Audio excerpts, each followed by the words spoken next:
ಇನ್ನು ಆವತ್ತು ಕಾರ್ಯಕ್ರಮದಲ್ಲಿ ನಾನು ಕೂಡ ಇದ್ದೆ. ಎಎಸ್ಪಿಗೆ ಮುಖ್ಯಮಂತ್ರಿಗಳು ಹೊಡೆಯಕ್ಕೆ ಹೋಗಿಲ್ಲ, ಅವರು ಅಂತ ಸುಮ್ಮನೆ ಹೇಳಿದಾರಷ್ಟೇ, ಹೊಡೆಯಲು ಹೋದ್ರು ಅನ್ನೋದೆಲ್ಲ ಶುದ್ಧ ಸುಳ್ಳು ಅಂದಿದ್ದಾರೆ ಸಚಿವ ಎಂಬಿ ಪಾಟೀಲ್.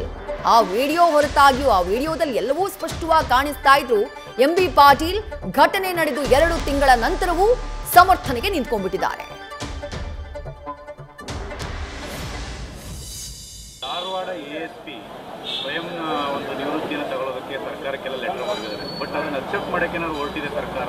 ನನಗೆ ಗೊತ್ತಿಲ್ಲ, ಅದು ಹೋಮ್ ಮಿನಿಸ್ಟರ್ ಮಾತಾಡಬೇಕು. ಅಂಗೀಕಾರ ಆಗಿದೆ ಸರ್, ನನಗೆ ಗೊತ್ತಿಲ್ಲ. ಹೋಮ್ ಮಿನಿಸ್ಟರ್ ಯಾಕೆಂದರೆ ಸಿಎಂ ವಿರುದ್ಧ ಆ ರೀತಿ ಸಿಎಂ ವೇದಿಕೆಯಲ್ಲಿ ನೋಡಿ, ನಾನು ಇದ್ದಲ್ಲಪ್ಪ, ಅವತ್ತ ನಾನು ನಾನೇ ಇದ್ದೀನಿ.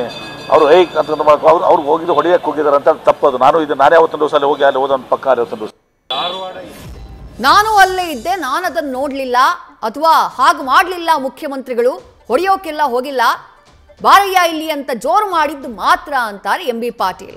2 ತಿಂಗಳಾಯ್ತು ಘಟನೆ ನಡೆದು, ಈಗಲೂ ಮುಖ್ಯಮಂತ್ರಿಗಳ ಸಮರ್ಥನೆಗೆ ನಿಂತಿದ್ದಾರೆ. ಆ ಇಡೀ ಘಟನೆ ಹೇಗಾಯ್ತು, ಏನಾಯ್ತು, ಯಾವ ರೀತಿ ಮುಖ್ಯಮಂತ್ರಿಗಳು ಕೈ ಎತ್ತಿದ್ರು ಅನ್ನೋದು ಸ್ಪಷ್ಟವಾಗಿ ವಿಡಿಯೋದಲ್ಲಿ ಗೋಚರಿಸ್ತಾ ಇದ್ರು ಕೂಡ. ಈ ಅವಮಾನದ ಕಾರಣಕ್ಕಾಗಿನೇ, ಈ ಅಪಮಾನದ ಕಾರಣಕ್ಕಾಗಿನೇ ನಾರಾಯಣ ಬರಮನಿಯವರು ರಾಜೀನಾಮೆಯನ್ನ ಸಲ್ಲಿಸಿರೋದು, ರಾಜೀನಾಮೆಯ ಪತ್ರವನ್ನ ಸಲ್ಲಿಕೆ ಮಾಡಿರೋದು, ಸ್ವಯಂ ನಿವೃತ್ತಿಯನ್ನ ಕೋರಿ ಅವರು ಪತ್ರವನ್ನ ಸಲ್ಲಿಸಿರುವುದು. ಆದರೆ ಸರ್ಕಾರ ಇದನ್ನ ಯಾವ ರೀತಿ ಡೀಲ್ ಮಾಡುತ್ತೆ ಅನ್ನುವುದನ್ನ ಕಾದು ನೋಡಬೇಕು.